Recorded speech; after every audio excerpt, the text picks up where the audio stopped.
کی کہانی سنو، کربلا کی کہانی سنو۔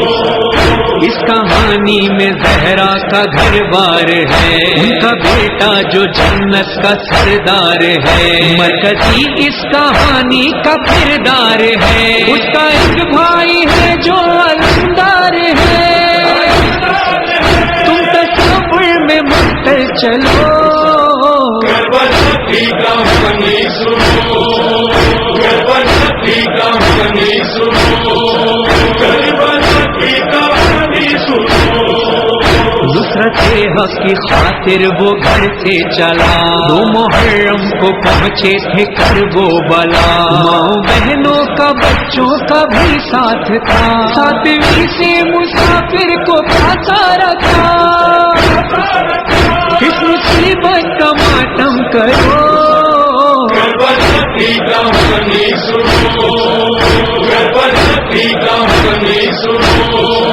کربلا کی کہانی سنو۔ صبح عاشور کیسی عبادت ہوئی، تیر چلتے رہے اور جماعت ہوئی، ایک ایک کر کے سب کی شہادت ہوئی، عصر کا وقت آیا قیامت ہوئی۔ اعوذ باللہ من الشیطان اللعین الرجیم، بسم اللہ الرحمن الرحیم، الحمدللہ رب العالمین، باری الخلائق اجمعین، الصلاۃ والسلام علی اشرف الانبیاء والمرسلین وعلیہ الطیبین الطاہرین المعصومین، سیما وبقیۃ اللہ فی الارضین، روحی و ارواح العالمین لتراب مقدمہ الفداء الحجۃ القائم المہدی۔ اما بعد، قال رسول اللہ صلی اللہ علیہ وآلہ وسلم، ان الحسین مصباح الہدی و سفینۃ النجات۔ ناظرین محترم، ایام محرم کا آغاز ہو چکا۔ اس سال کے عشرہ محرم الحرام میں ہم کوشش کریں گے کہ داستان کربلا کے حوالے سے جو پروگرام آپ کی خدمت میں پیش کیا جا رہا ہے، اس میں اس انقلاب کربلا کے مختلف پہلوؤں کا جائزہ لیں۔ ہم جانتے ہیں کہ کسی بھی انقلاب کو سمجھنے کے لیے اس انقلاب کے بانی کے بارے میں معلومات کا حاصل کرنا ضروری ہے، پھر اس انقلاب کے پس منظر کو دیکھنا بھی ضروری ہے، تب جا کر کہیں پیش منظر سمجھ آتا ہے۔ کربلا یہ انقلاب اسلامی ایک ایسا انقلاب ہے کہ سن 61 ہجری سے لے کر آج تک جس پر مسلسل لکھا اور بولا جاتا رہا ہے۔ ہر شخص نے اس انقلاب کی اپنے الفاظ میں اپنے فکر کے مطابق تشریح کی ہے۔ ہمارے پروگرام میں یہ کوشش ہوگی کہ ہم اسے امام حسین علیہ السلام کے فرمودات کی روشنی میں سمجھنے کی کوشش کریں۔ امام حسین علیہ السلام کی شخصیت کے بارے میں بھی انشاءاللہ بات ہوگی۔ اسلام میں امام حسین علیہ السلام کے مقام کے حوالے سے بات کریں گے، اور پھر ہم کربلا کے تمام مراحل کو بتدریج امام حسین علیہ السلام کے فرامین کی روشنی میں سمجھنے کی کوشش کریں گے، اور پھر اس معاملے پر بھی بات ہوگی کہ مختلف ادوار میں مختلف مفکرین نے انقلاب کربلا کے بارے میں جو کچھ باتیں کہی ہیں وہ کس حد تک سچ ہیں، کس حد تک حقیقت پر مبنی ہیں، آیا وہ تمام باتیں انقلاب کربلا کے مقاصد کو احاطہ کرتی ہیں یا نہیں۔ اس سلسلے میں ہمیں یہ بھی دیکھنا ہوگا کہ شخصیت امام حسین علیہ السلام اور آپ کی فکر اور آپ کے وہ تمام اصحاب و انصار جو آپ کے ساتھ تھے، ان کا تعلق کہاں سے تھا۔ ہمیں ان تمام مراحل کو سامنے رکھتے ہوئے اس نتیجے تک پہنچنا ہوگا کہ آیا امام حسین علیہ السلام نے اپنی اس تمام کوشش میں، اپنے تمام انقلاب سازی کے مرحلے میں ان مقاصد کو پیش نظر رکھا، اور آیا بعد میں آنے والے ادوار میں ان مقاصد نے معاشرے میں جگہ پائی۔ اگر مقاصد آپ حاصل کر پائے اور معاشرے میں ان مقاصد نے ایک مناسب جگہ پا لی، تو اس سے مراد یہ ہے کہ آپ کا انقلاب کامیاب ہو گیا۔ ہم یہ جانتے ہیں کہ امام حسین علیہ السلام کے اس فکری اور معنوی انقلاب کو بہت سے افراد نے ایک رسمی داستان کے طور پر بنانے کی کوشش کی، لیکن ہمارا پروگرام کو داستان کربلا کا عنوان دینے سے مراد یہ ہے کہ ہم اسے اس انداز پیش کریں کہ یہاں پیش کیے جانے والے افکار ہمارے سامعین و ناظرین کے سوچ اور فکر کا حصہ بن جائیں۔ آغاز میں ہم یہ بات کرنا چاہیں گے کہ خود ذات امام حسین علیہ السلام، رسول خدا صلی اللہ علیہ وآلہ وسلم اس کائنات میں اللہ رب العزت کی مخلوقات میں سب سے زیادہ محترم، مقدس اور باعزت فرد ہیں، جن کے لیے رب قدوس نے خود فرمایا کہ اے حبیب، اگر آپ کو خلق نہ کرتا تو یہ کارخانہ قدرت خلق نہ ہوتا۔ آپ وجہ تخلیق کائنات ہیں، اور آپ علیہ الصلوۃ والسلام کی ذات کے سبب سے اس کائنات کا تمام چل رہا ہے۔ یہ فضائیں ہوائیں گردش کر رہی ہیں، بادلوں کا نظام جاری ہے، انسان کی تخلیق کا نظام جاری ہوا، تو تمام کے پس منظر میں ذات اقدس محمد مصطفیٰ صلی اللہ علیہ وآلہ وسلم تھی۔ ہم یہ دیکھتے ہیں کہ پیغمبر خدا صلی اللہ علیہ وآلہ وسلم کی زبان اقدس سے نکلے ہوئے الفاظ وہ فقط آپ کی ذات کی فکر کی ترجمانی نہیں کرتے، ان میں رب ذوالجلال کی حکم کو بنیادی اہمیت حاصل ہوتی ہے۔ جیسے قرآن مجید میں کہا کہ وما ینطق عن الہویٰ ان ہوا الا وحی یوحیٰ، کہ اے حبیب آپ تو بات ہی نہیں کرتے، آپ کی زبان وحی ترجمان ہوتی ہے، آپ جو بات بھی کرتے ہیں اس میں اللہ تعالیٰ کا حکم شامل ہوتا ہے۔ تو لہٰذا جب پیغمبر گرامی قدر نے امام حسین علیہ السلام کے بارے میں فرمایا کہ ان الحسین مصباح الہدیٰ و سفینۃ النجات، بالتحقیق بے شک بلا خوف و خطر یہ میرا حسین مصباح الہدیٰ ہے،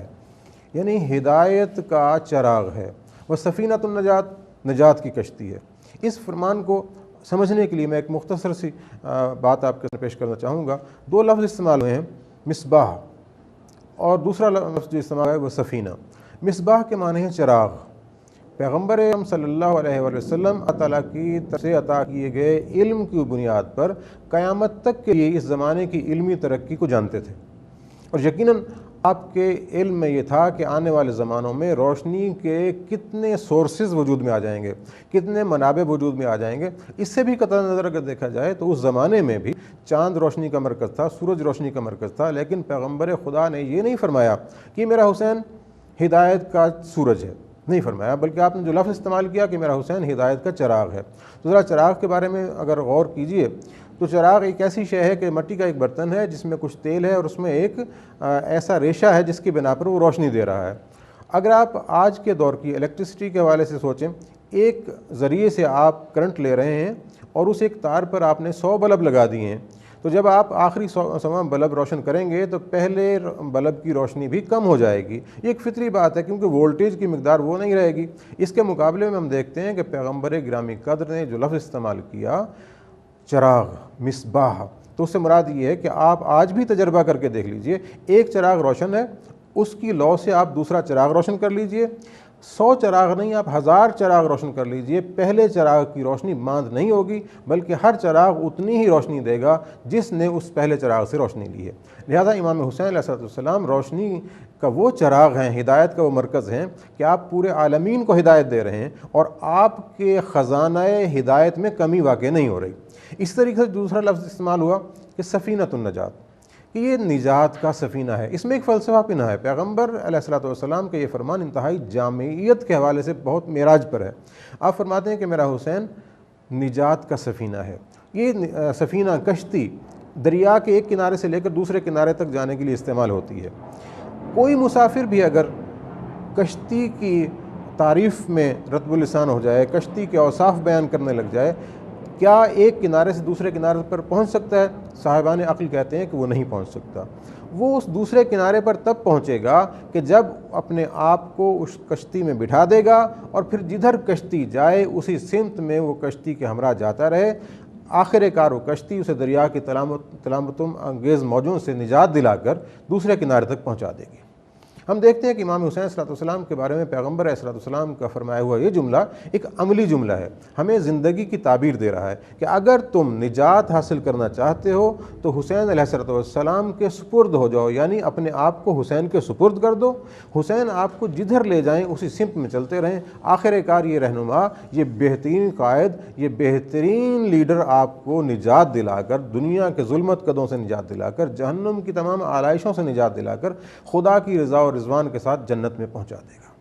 یہ تو آپ کی ذات مقدس۔ جب آپ علیہ السلام کی ولادت ہوئی تو اس وقت کا لمحہ بھی تاریخ نے محفوظ کیا کہ جناب فضل نے پیغمبر علیہ السلام کو آ کر ایک خواب بیان کیا کہ یا رسول اللہ، میں نے خواب میں دیکھا ہے کہ آپ کے بدن کا ایک ٹکڑا آپ سے الگ ہو کر میری آغوش میں آ گیا ہے۔ تو پیغمبر نے فرمایا کہ ام الفضل، ابھی کچھ دنوں بعد اللہ تعالیٰ مجھے ایک فرزند عطا کرے گا اور تم اس کی پرورش کرو گی۔ اور بعد ازاں جب امام حسین علیہ السلام کی پرورش ہوتی ہے، آپ کی ولادت ہوتی ہے اور آپ کو خدمت پیغمبر علیہ السلام میں پیش کیا جاتا ہے، اس لمحے ہمیں تاریخ بتاتی ہے، اور میں اگر یوں کہہ دوں کہ اسی لمحے کربلا کا آغاز ہو گیا تھا، اور میں یہ کہہ رہا ہوں کہ میرا یہ پیغمبر اس مظلومیت میں جب نہر فرات کے کنارے ذبح کیا جائے گا اور کوئی اس کا حامی اور مددگار نہیں ہوگا، اس لمحے میرے جذبات ہونا چاہیے، ان کی بنا پر میرا یہ کیا ہے۔ جناب ام سلمہ ایک اور بات کرتی ہیں کہ یا رسول اللہ اگر ایسا ہے تو آپ خدا سے دعا کیجئے کہ اللہ آپ فرزند کو اس مصیبت سے لے۔ تو پیغمبر بہت خوب صاحب عطا فرماتے ہیں، پیغمبر فرماتے ہیں کہ اللہ نے بہشت میں اس حسین لیے جو درجات مقرر کیے وہ ان تمام مراحل سے گزرنے کے بعد ہوں گے۔ اس کے بعد ہم دیکھتے ہیں کہ جب پیغمبر علیہ السلام کی زندگی میں حسین علیہ السلام کا بچہ گزرتا ہے تو آپ اس نورانی محفل میں کہ جو مسجد نبوی سادہ ہوتی تھی،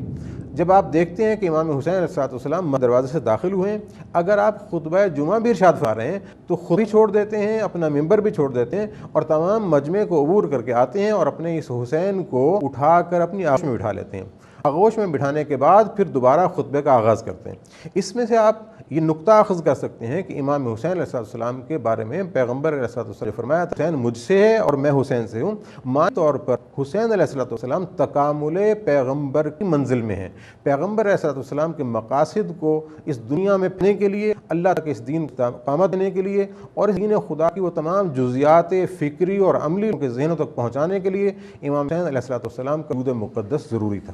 اور اس کے ساتھ ساتھ یہ دیکھتے ہیں کہ تاریخ ہمیں بتاتے ہیں کہ امام حسین علیہ السلام کے اس اقامہ کربلا کے بارے میں پیغمبر علیہ السلام نے بتدریج تمام باتیں بیان کی۔ یہ باتیں آپ نے خود امام حسین علیہ السلام سے فرمائیں،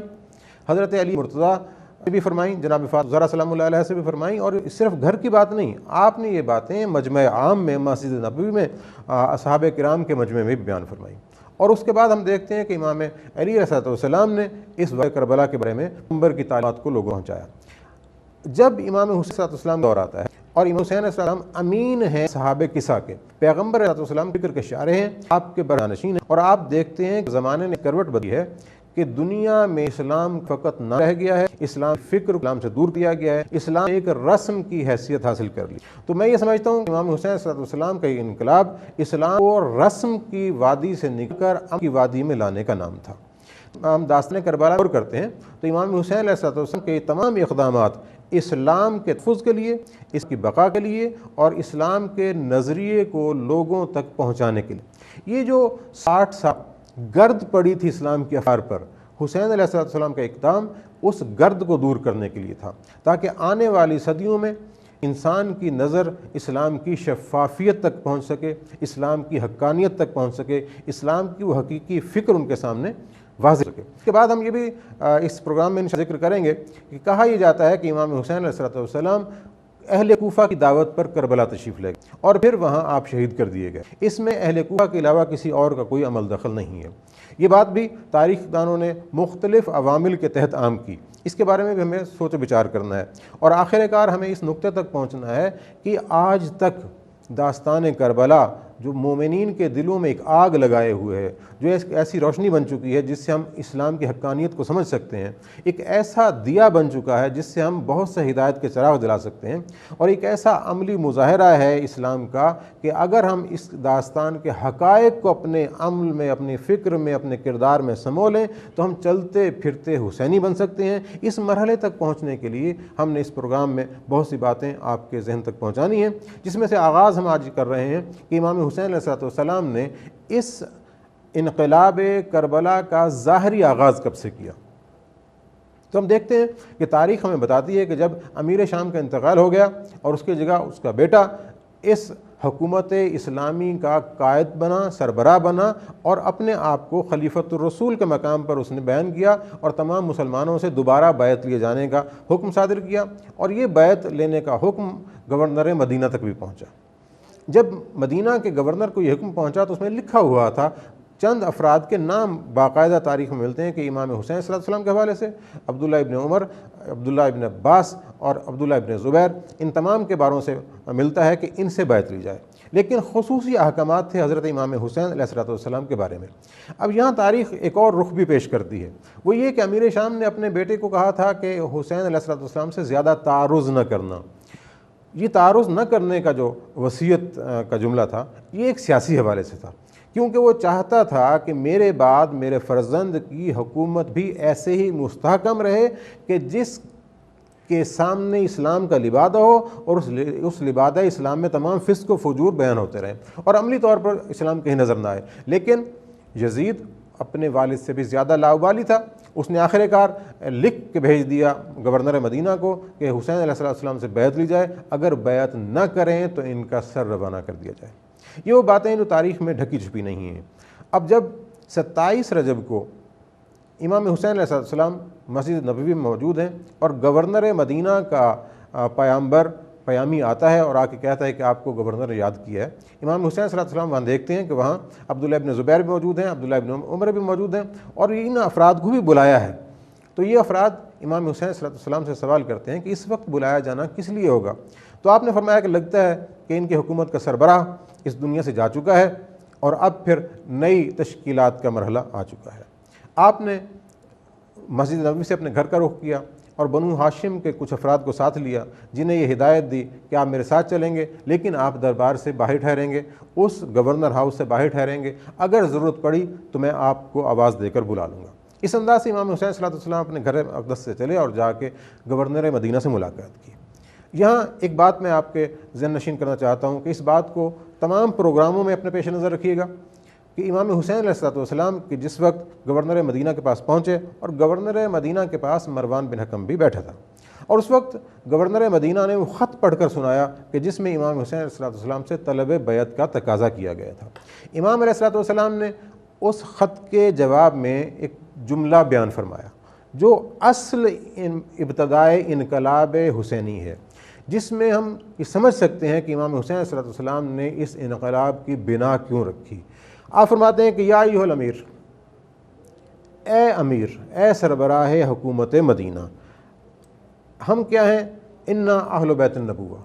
ہم نبوت کے اہل بیت ہیں، وہ معدن الرسالہ، رسالت کی کان ہے، وہ مختلف الملائکہ، ملائکہ کے آنے جانے کی جگہ ہے، وہ محبت الرحمہ، رحمت کے خزینہ دار ہیں، بنا فتح اللہ نے ہم ہی سے آغاز کیا تھا، وہ بنا ختم، اور ہم پر ہی اختتام کرے گا اس کائنات کا، وہ یزید رجل شارب الخمر، اور یزید ایسا نوجوان ہے کہ جو شراب پیتا ہے۔ یہ پہلی بات آپ نے بیان فرمائی۔ دوسرا فرمایا کہ وہ قاتل النفس المحترمہ، کہ محترم جانوں کا قاتل ہے، ملعن بالفسق، علل اعلان فسق کرتا ہے، اور وہ شخص اسلام کے حوالے سے اس حکومت کی سربراہی کا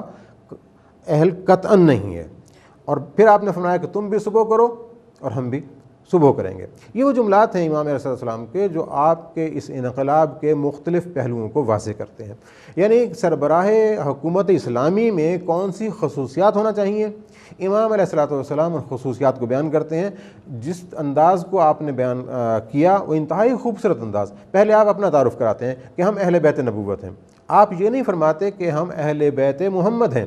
اہل بیت محمد ہونا اور بات ہے، محمد مصطفیٰ صلی اللہ علیہ وآلہ وسلم بحیثیت ذات اس کائنات کے افضل ترین انسان ہے، اس میں کوئی شک و ریب نہیں کہ آپ کے علاوہ کوئی فرد بھی آپ کا ہمسر نہیں ہے۔ لیکن امام فرماتے ہیں نحن اہل بیت النبوہ، ہم نبوت کے گھر والے ہیں، یعنی ہمارے گھر میں نبوت کے تمام آثار موجود ہیں، ہم آدم سے لے کر خاتم تک تمام انبیاء کی میراث ہیں، ہم ہی وہ گھرانہ ہیں کہ جس کے لیے خدا نے یہ تمام سلسلہ ہدایت جاری کیا۔ دوسرا جملہ فرماتے ہیں معدن الرسالہ، معدن کان کو کہتے ہیں کہ ہم رسالت کی کان ہیں، کہ بجز ہمارے کسی نبی کو نبوت نہیں ملی۔ بہت سی روایات اس سلسلے میں ہماری رہنمائی کرتی ہیں کہ اللہ تعالیٰ نے تمام انبیاء سے حضرت محمد مصطفیٰ صلی اللہ علیہ وآلہ وسلم کی نبوت کے بارے میں مدد کرنے کا عہد لیا تھا، اور آپ کی نبوت کی گواہی بھی طلب کی گئی تھی۔ وہ چونکہ ہمارے موضوع سے باہر ہے، اس کی طرف ہم زیادہ بات نہیں کرنا چاہتے۔ پھر آپ فرماتے ہیں کہ مختلف الملائکہ، کہ ہمارا گھر اور ہم ملائکہ کے آنے جانے کی جگہ۔ مختلف کے معنی ہوتے ہیں ایک روزمرہ معمول کا راستہ۔ مثلا آپ اپنے گھر سے آفس جاتے ہیں تو یہ راستہ آپ کے قدموں کا شناسہ ہوتا ہے کہ آپ چاہیں نہ چاہیں تو آپ اس سمت میں قدم اٹھا لیتے ہیں۔ آنے جانے کی جگہ، عادتاً آنے جانے کی جگہ، روزمرہ آنے جانے کی جگہ۔ آپ یہ فرماتے ہیں کہ ہم مختلف الملائکہ ہیں، ملائکہ کا آنا جانا، ہمارے گھر ملائکہ کا نزول ہونا، یہ روزمرہ عادتی امور میں شامل ہے۔ یہ آپ کی فضیلت کا ایک جملہ ہے۔ اور پھر آپ فرماتے ہیں کہ اللہ تعالیٰ نے ہمیں رحمت کا خزینہ دار بنایا، اور اس رحمت کا خزینہ دار بننے کے ساتھ ساتھ یہ بھی آپ فرماتے ہیں کہ اللہ نے اس کائنات کی ابتدا بھی ہمیں سے کی اس کے بارے میں حدیثیں موجود ہیں، اور حدیث قدسیہ میں بیان کیا گیا ہے کہ اول ما خلق اللہ نوری، پیغمبر صلی اللہ علیہ وسلم کے بارے میں اللہ تعالیٰ کا فرمان بھی موجود ہے کہ اے رسول اگر آپ نہ ہوتے تو میں یہ تمام کائنات خلق نہ کرتا، یہ میں نے تمام کائنات آپ کے صدقے میں خلق کی۔ اب فرماتے ہیں کہ یہ کائنات کی ابتدا بھی ہم سے ہوئی اور اس کائنات کی انتہا بھی ہم سے ہوگی، یہ دونوں حوالوں سے، مادی حوالوں سے بھی اور معنوی حوالوں سے بھی۔ اسلام جو خدا کا پسندیدہ ترین دین ہے اور تنہا دین ہے، اس کی ابتدا بھی فکر محمد مصطفیٰ سے ہے، اس کی انتہا بھی فکر محمد مصطفیٰ سے ہے۔ لہذا آپ یہ بیان فرما رہے ہیں کہ اللہ تعالیٰ نے ہم سے آغاز کیا اور اللہ تعالیٰ ہم سے ہی اختتام کرے گا۔ یہ جملے وہ ہیں جنہیں پیش نظر رکھتے ہوئے ہم آئندہ آنے والے پروگراموں میں اس سلسلے میں بحث کریں گے کہ انہیں ہم کس انداز سے تفہیم کریں، کس انداز سے سمجھیں، تاکہ آج کے دور میں ہم امام حسین علیہ السلام کے ان افکار کو سامنے رکھتے ہوئے آپ کے اس انقلاب سے اس انداز سے استفادہ کر سکیں کہ کربلا ہماری فکر میں بھی عملی جامہ پہن لے، کربلا ہمارے عمل میں بھی آئے اور کربلا ہمارے کردار میں بھی آئے، اور ہمارا ظاہر اور باطن کربلا زہرا کا گھر بار ہے، ان کا بیٹا جو جنت کا سردار ہے، مرکزی اس کہانی کا کردار ہے، اس کا ایک بھائی ہے جو علمدار ہے، تم تصور میں مستر چلو، کربلا کی کہانی سنو، کربلا کی کہانی سنو، کربلا کی کہانی سنو۔ نصرت حق کی خاطر وہ گھر سے چلا، 2 محرم کو پہنچے تھے کربو بلا، ماؤں بہنوں کا بچوں کا بھی ساتھ تھا، 7ویں سے مسافر کو پھانسا رکھا، اس مصیبت کا ماتم کرو، کربلا کی کہانی سنو، کربلا کی کہانی سنو، کربلا کی کہانی سنو۔ صبح عاشور کیسی عبادت ہوئی، تیر چلتے رہے اور جماعت ہوئی، ایک ایک کر کے سب کی شہادت ہوئی۔